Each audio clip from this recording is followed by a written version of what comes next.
Let's watch some Godzilla!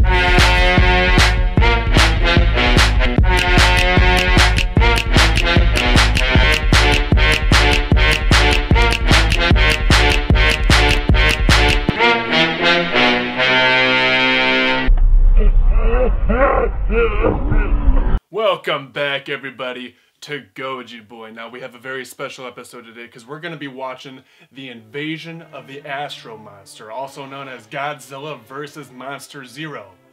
Or just Monster Zero. What's the name of this movie? Nobody knows. And Christ, Nick Adams, 2 mentions in the opening credits. They really wanted to let people know there was an American in this film.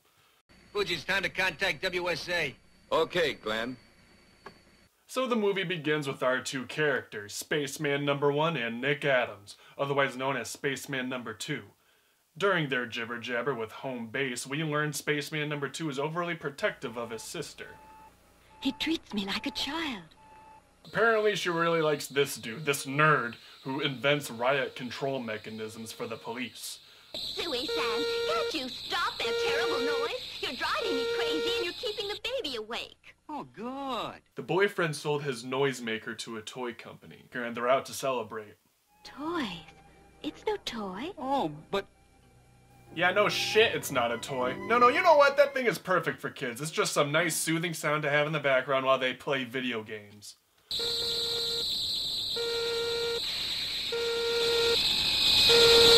Your brother thinks I'm a failure. I wish he were here so I could tell him about the $100,000. I'd really stand him on his head. Glenn.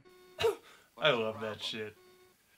After passing by a giant loaf of bread, they arrive at the mysterious planet, Planet X.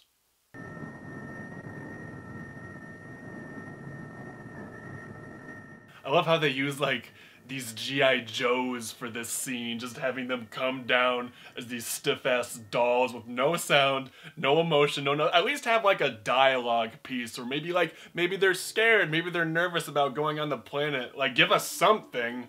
I mean, let's try this.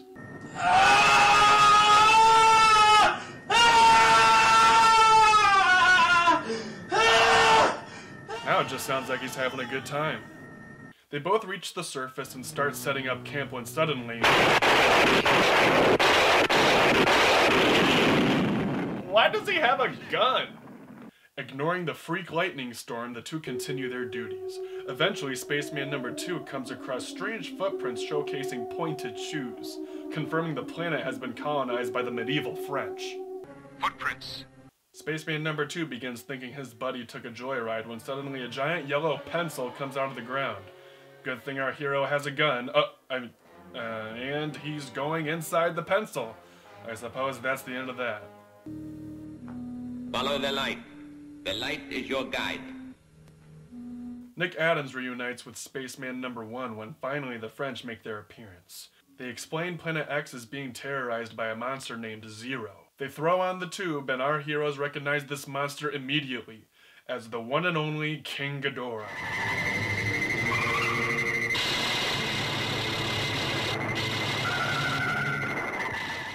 Spaceman Number 1 insists its name is King Ghidorah, but the French don't budge. They explain 2 syllables is more convenient than 4, already outsmarting our characters with their French wit. Emergency, emergency. The hydrogen oxide plant has been damaged. If we are to maintain control... The leader is informed there is a hydrogen oxide leak and leaves the room, leaving the duo stranded in a force field. Hydrogen oxide? Hey, hydrogen oxide is water. Yeah, it's water. This guy's a scientist?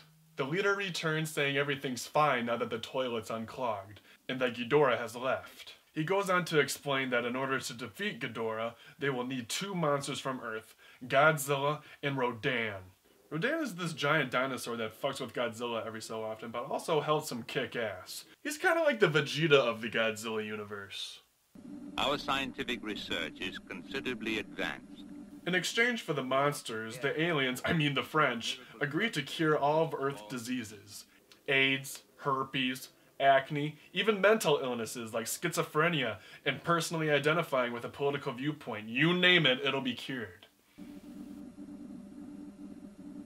Bow wow! Bow wow! They get back to Earth and pretty much everyone is on board with the plan. Godzilla's chilling out in a lake while Rodan is hotboxing in a mountain.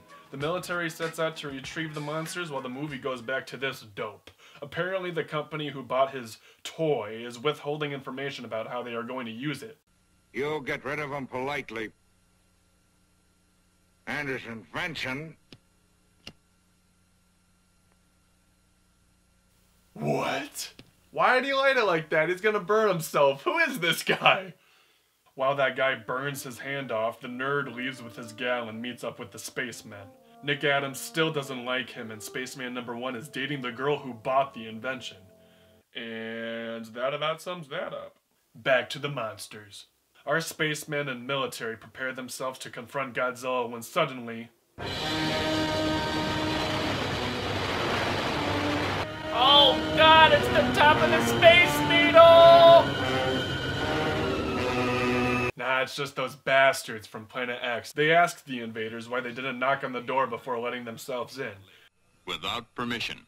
We have been indiscreet and apologize. Bullshit! However, we delayed our arrival awaiting authority. They snatch Godzilla out of the lake and interrupt Rodan's me time. While they whisk the monsters away to fight Ghidorah, our characters agree to tag along for the ride because they are skeptical of the new visitors, and honestly, who doesn't want to watch a monster fight? They reach Planet X and finally we see some monster action.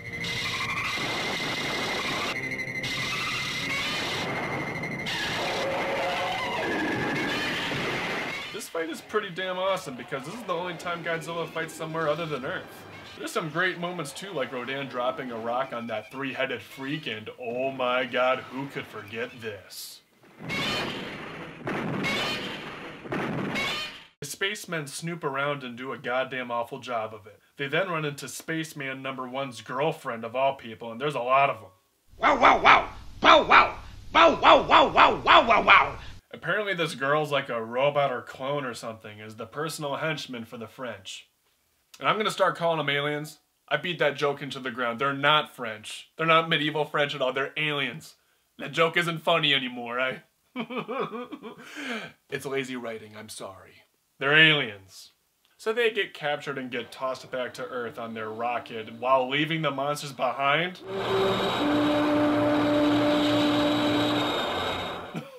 I love this scene. They're leaving back Godzilla like he's a fucking puppy dog. So after leaving behind the monsters and getting back to Earth, they play the space tape that supposedly has the Wonder Drug secret formula.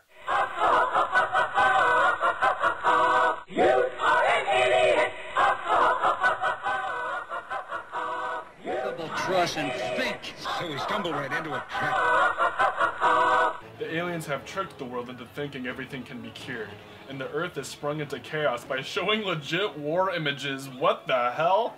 Spaceman gets confronted by his alien girlfriend, but then she gets zapped by white knights trying to keep her safe. You rats. You stinking rats! What did you do to her? Wow! We find out the aliens have control of all three monsters through magnetic waves, which actually turns out to be pretty convenient for our characters to fix. Because supposedly magnetic waves are pretty easy to figure out.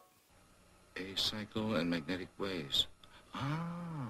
They start working out a way to disrupt the magnetic waves while our spaceman gets stuck in alien jail with the dork. Wait a minute, how'd he get in there? Shit, I stopped paying attention. Apparently he gets stuck in there because he investigates the company trying to buy his toy. And, well, I mean, in case you haven't noticed yet, the girlfriend is the same as, well, all these people. I don't know. Okay, so there's a company that's working for the aliens. This turns out to be the toy company.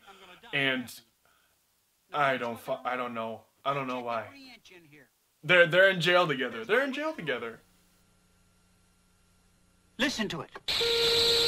They find out the device is like music to the alien guards who break down in some weird alien dance. They escape and lock away the aliens who helplessly jam.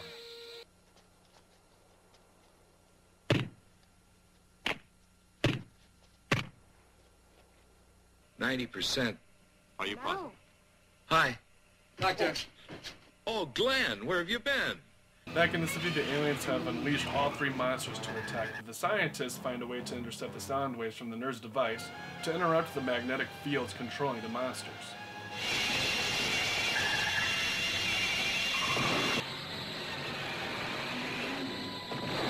Doctor, it worked. The device frees the monsters from mind control, while the aliens end up blowing up during a dance party due to malfunctioning pyrotechnics.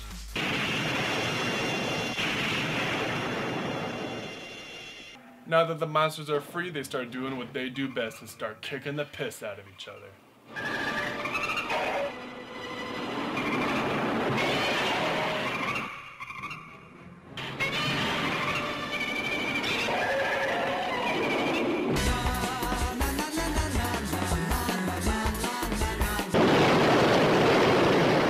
Ghidorah flies away while Godzilla and Rodan stay in the hot tub. Nick Adams learns to deal with his sister being into a loser, and everyone lives happily ever after. The end. And that's Godzilla vs. the Astro Monster, or Godzilla vs. Monster Zero, or just Monster... Invasion of the Astro Monster. That's the Invasion of the Astro Monster. Either way, it's a pretty solid Godzilla flick. It's really heavy on the 60s and 70s special effects, so if you're into that B-movie stuff, this is your prime Godzilla movie with all the crazy lasers and models and all that weird stuff. But when it comes to monster action, it's pretty okay. It's not the best. It's really nothing we haven't seen before. So, I mean, it's still up there for me. It can get kind of boring, but it's okay. But either way, thanks for watching. Goji Boy Volume 2 is in full swing, and I'll see you next time. I lost my fucking DVD remote. I don't know where the fuck... How the fuck am I supposed to watch Godzilla without my remote?